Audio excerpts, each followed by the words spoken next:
one of my most beloved and long-standing client relationships is with Dove.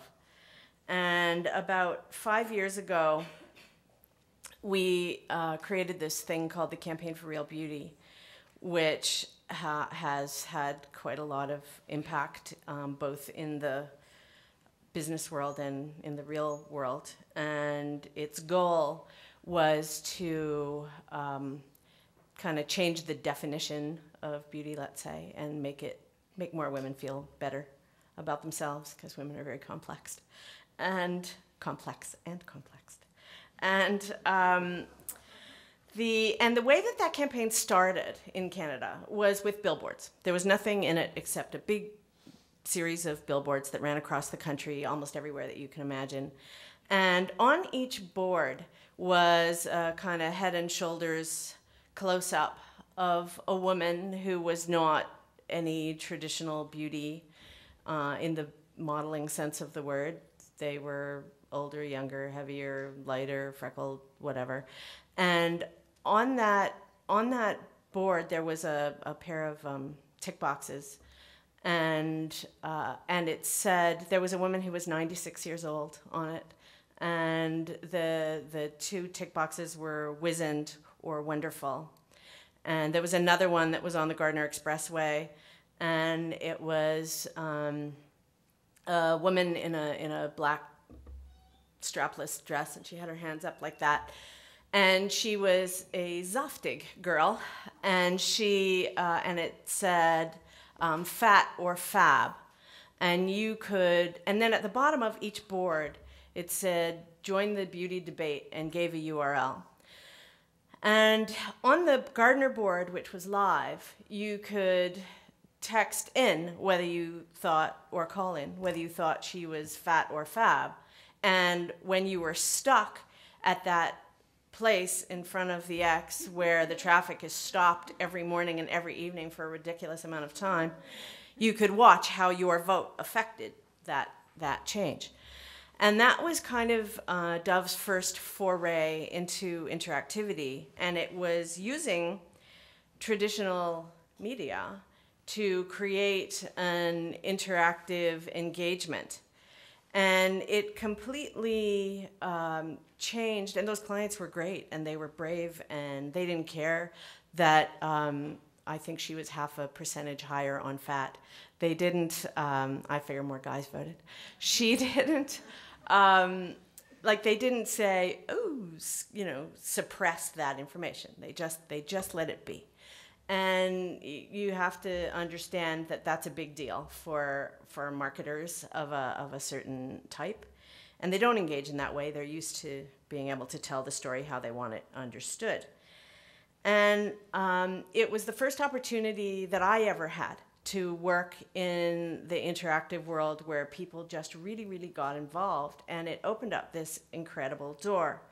And then so that was about 5 years ago. And roughly 2.5, probably almost 3 years ago now, we did something else that maybe you would roll, please.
It was it was like an atom bomb that was created for the Dove Self-Esteem Fund, which is the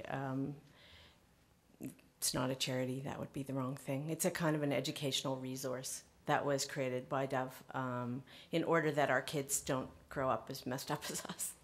And so a lot of work that's done in Toronto is done for the Self-Esteem Fund. And it was an absolute game changer. It was, it is to this day the most seen piece of branded content, viral branded content in existence. It has been seen roughly 300 million times around the world. It was created for the web. It ran on the web. It was not promoted anywhere other than on the web. Its goal was originally to get women to bring their kids to these workshops that Dove was running across Canada in the fall of 2006. And it crashed the Campaign for Real Beauty site on the first day, and when it went up on YouTube, within 2 weeks, it had been seen, I don't know, several million times already. It was being picked up as content.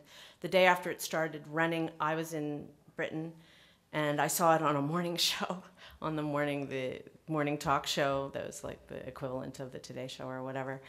And between all the television programming exposure that it got and how many times it was passed on, and the fact that it delivered supposedly an ROI greater than if we had run it on the Super Bowl, and that we made it for relatively little money, it's obviously continued to, now this is 3 years, and it's still being passed around like mad, and so many people are still seeing it for the first time. It was a gigantic big deal, and it was risky for clients not to put something on TV because they didn't know that things worked really well, maybe even if you don't at that point, but they were very trusting and they let us do it. And so when, and we've been kind of the toast of the digital advertising town for the last couple of years because of that work, and that's been great.